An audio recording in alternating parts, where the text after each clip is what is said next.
What is up, guys? I'm sorry I haven't made a video in a while, but I've been sorting some really cool stuff out. Some of it's YouTube related and I'm going to announce that later, and some of it's personal, and I can go through at the end of the video if you want to know what I've been up to. Anyway, I'm back, and with the rank reset just around the corner, the first thing I want to do is look at the best ways to win your placement games. Okay, so if season 4 was your first league season, then you probably don't even know what I'm talking about. So this is a really quick overview of the reset. Basically, everyone's hidden elo or rating gets recalculated.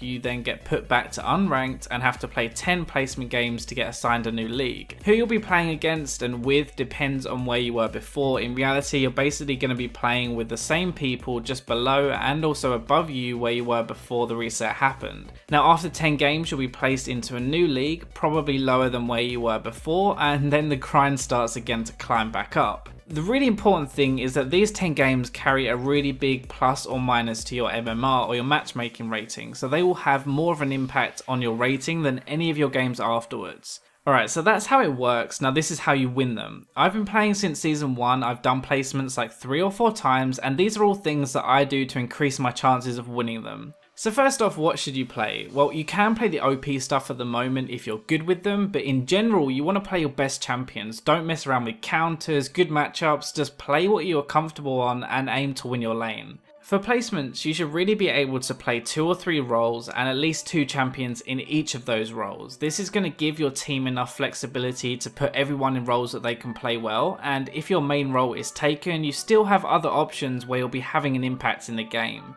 It may not apply to you, but remember that a lot of players got to their rank last season by only playing 1 or 2 champions, and they're going to want to win these placement games, so they'll want to play those champions. Having a good champion pool means you don't start to lose a game already from champion select. Right, so second is knowing your win conditions, and I'm going to do a video on this whole thing properly in detail because there's a lot of it, but to sum it up, it's knowing what you need to do or how you win the game with the champion you're playing. So for example, if I'm playing Vayne, I know I can just sit back and farm and I'll be strong mid to late game anyway. I just have to make sure I don't lose my lane, and when I have my blade, I know I can fight the enemy AD. Now if we say I'm playing Caitlyn, it changes. I need to win my lane, I need to punish the enemy AD, because if I don't, they'll be stronger than me in the mid game. When I have a lead, I should just group, push towers, take objectives, and abuse that lead over the enemy AD. Now this is something that you should just take 2 minutes to figure out before you start playing. How am I going to win this game with this champion? What is good for me to happen and what is bad for me to happen? Sometimes these aren't always really obvious, so if you are actually struggling, feel free to tweet me, Facebook message me, or comment on this video and I'll give you an idea of where you should start with that champion. Now in my opinion, this next one is the most important, and that's Dragon. Now the Dragon changed a lot in season 5, but the part we're thinking about now is the 5th time you take it. It's just so important. If you're winning, it's an easy win with the 5th Dragon buff, and if you're losing but can steal or take dragons, then it's an easy comeback. In all the games I've played in the preseason, I don't think I've ever seen a team with 5 dragons lose a fight. The buff is just ridiculous. So if you're ever stuck on what you should do next, if the enemy is sitting in their base wave clearing, then you can just keep taking dragons and eventually you're going to win the game anyway.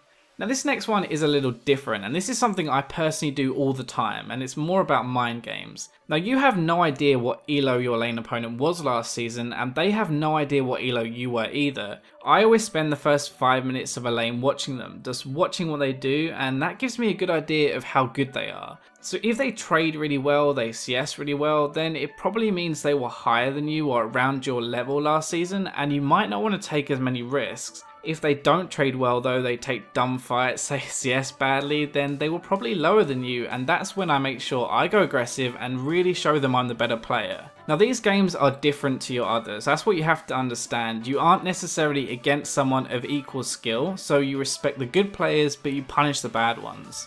Now this last thing is a little bit cheesy, I will admit that, but it's to remember that it's a team game in Champion Select. Like, you have to win with the team you're given. If someone is a one-trick pony who can only play one champion, then it's probably better to give them that champion and stand the best chance of winning. If you can play multiple roles to a good level, then try to accommodate your teammates and let them have their roles. Now this really only applies if you can play multiple roles. You still want to be playing your best, and if you can only play 2 roles and one of them is taken, then just say nicely that you can only play that role left and you're terrible in the others. So that wraps up my tips for your placement games, and as far as I'm aware, the reset should be early this week, so good luck and make sure you let me know how you do on Twitter, Facebook, and I guess you can even knock on my door and tell me if you can find me.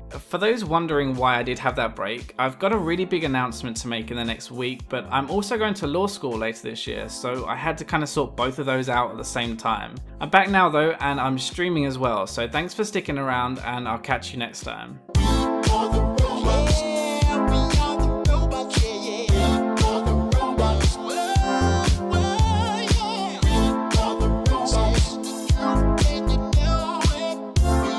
Wrong.